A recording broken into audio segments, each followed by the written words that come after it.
Chapter 24 Baba's Wit and Humor, Chanak Leela, Hemadpant, Sudama, Anachinchkar versus Mausibai. Preliminary. To say that we shall state such and such in the next or this chapter is a sort of egoism. Unless we surrender our ego to the feet of our Sadguru, we will not succeed in our undertaking. If we become egoless, then our success is assured. By worshipping Sai Baba, we attain both the objectives, worldly and spiritual, and they are fixed in our true nature and get peace and happiness. Therefore, those who want to gain their welfare should respectfully hear Sai Baba's Leelas or stories and meditate on them. If they do this, they will easily attain the object of their life and get bliss. Generally, all people like wit and humor, but they do not like that jokes to be cut at their expense. But Baba's method was quite peculiar. When it was accompanied with gestures, it was very interesting and instructive, and the people therefore did not mind if they were held to the ridicule. Hemadpant gives his own instance below.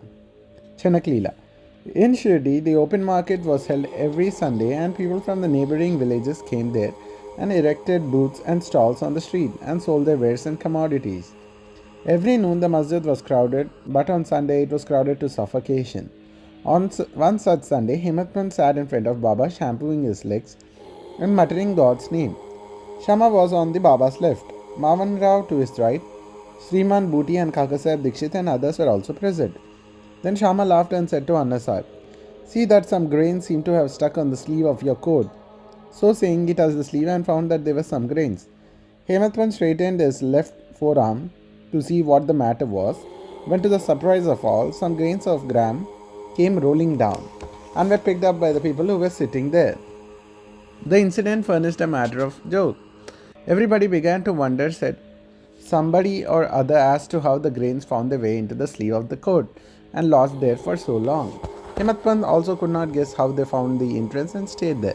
When nobody could not give satisfactory answer in this matter and everybody was wondering about the mystery, Baba said as follows. Baba: "This fellow Anna Sahib has a bad habit of eating alone.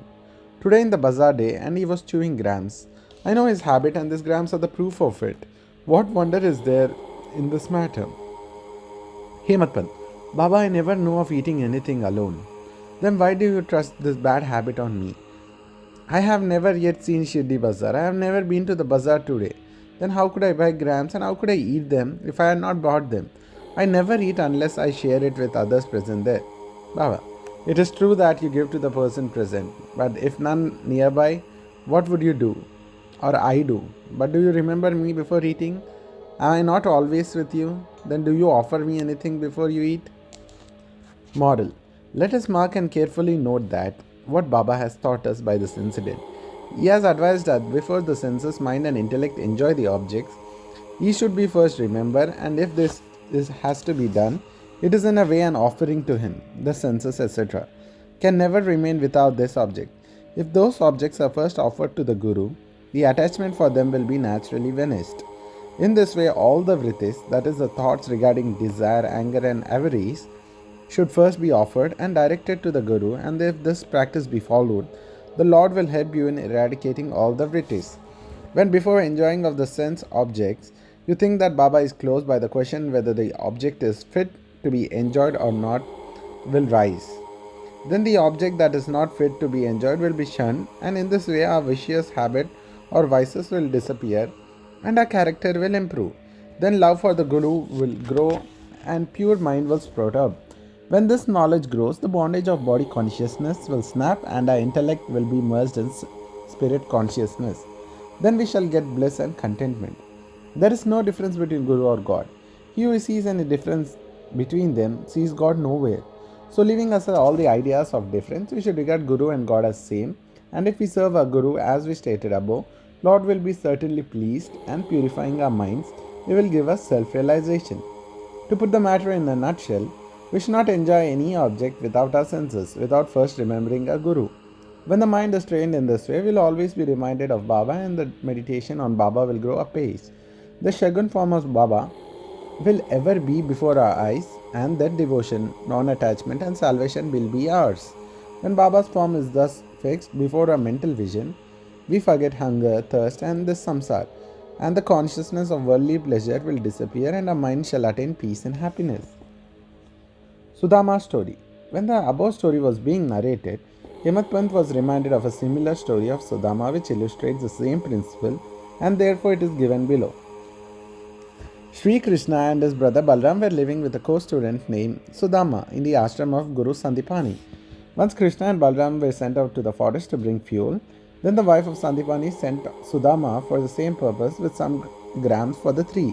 When Krishna met Sudama in the forest, he said to him, Dada, I want water, I am thirsty. Sudama replied, No water should be drunk on an empty stomach, so it is better to rest a while.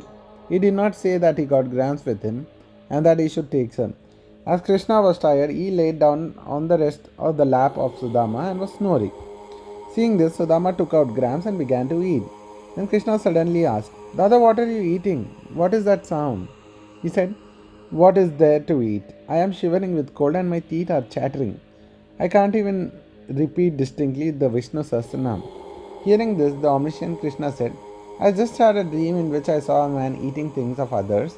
And when asked about this, he said, What does earth thus should he eat? Meaning thereby that he has nothing to eat. The other man said, Let it be so. Dada, this is only a dream. I know that you won't eat anything without me. Under the influence of the dream, I asked you what you were eating. If Sudama has known a bit of the omniscient Sri Krishna and his Leelas, he would not have acted as he did. Therefore, he had to suffer for what he did. Though he was a close friend of Sri Krishna, he had to pass his later life in utter poverty. But when he offered Lord Krishna a handful of parched rice, earned by his wife and his own labor, Krishna was pleased and gave him a golden city to enjoy. This story should be remembered by those who have the habit of eating alone without partaking them with others. The Shruti also emphasizes this lesson and asks us to offer things first to God and then enjoy them after they are renounced by Him. Baba also taught us the same lesson in his inimitable and humorous way. Anna Chinchkar versus Mausibai.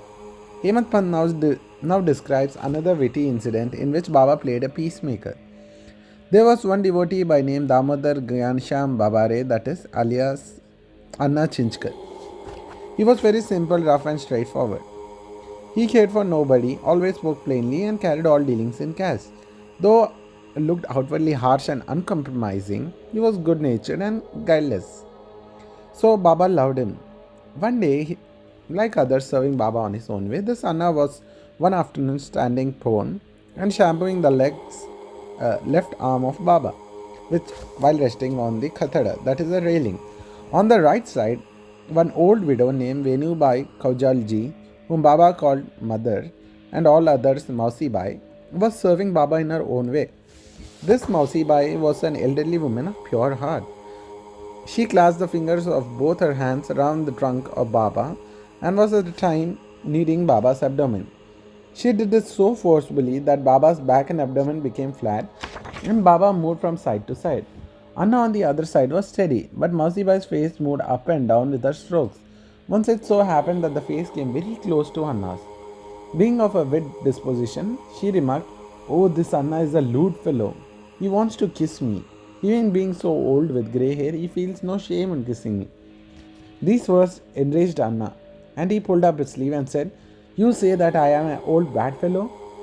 Am I a fool? It is you who wants to pick a quarrel and are quarreling with me. All the persons present there were enjoying this encounter between them. Baba, who loved both of them equally and wanted to pacify them, managed the affair very skillfully. Lovingly, he said to Anna, Oh Anna, why are you unnecessarily raising this hue and cry? I do not understand what harm or impropriety is there when the mother is kissed. Hearing these words of Baba, both of them were satisfied and all the people laughed merrily and enjoyed Baba's wit to their heart's content. Baba's characteristic. His dependency on Bhaktas. Baba allowed his devotees to serve him in their own way and did not like any other person interfering in this. To quote an instance, the same Mausibai was on another occasion kneading Baba's abdomen. Seeing the fury and force used by her, all the other devotees felt nervous and anxious. They said, Oh mother, be more considerate and moderate. Otherwise you will break Baba's arteries and nerves. At this, Baba got up at once from his seat, dashed his satka on the ground. He got enraged and his eyes were red like a live charcoal. No one dared to stand before or face Baba. Then he took hold of one of the end of the satka with both hands and pressed it on the hollow of the abdomen. The other end he fixed on the post and began to press his abdomen against it. The satka, which was about 2 or 3 feet in length, seemed all to go inside the abdomen, and people feared that the abdomen would be ruptured in a short time. The post was fixed and immovable, and Baba began to move closer and closer and clasped the post firmly. Every moment the rupture was expected, and they were all dismayed, did not know what to do, and stood dumb with wonder and fear. Baba suffered the ordeal for the sake of his bhaktas. The other devotees wanted only to give a hint to Mausi Bai to be moderate in the service and not cause trouble to Baba. This they did with good intention, but Baba did not brook even this. They were surprised to see that well-intended effort has resulted in this catastrophe, and they could be nothing but to wait and see. Fortunately, Baba's rage cooled down. He left the sadka and resumed his seat.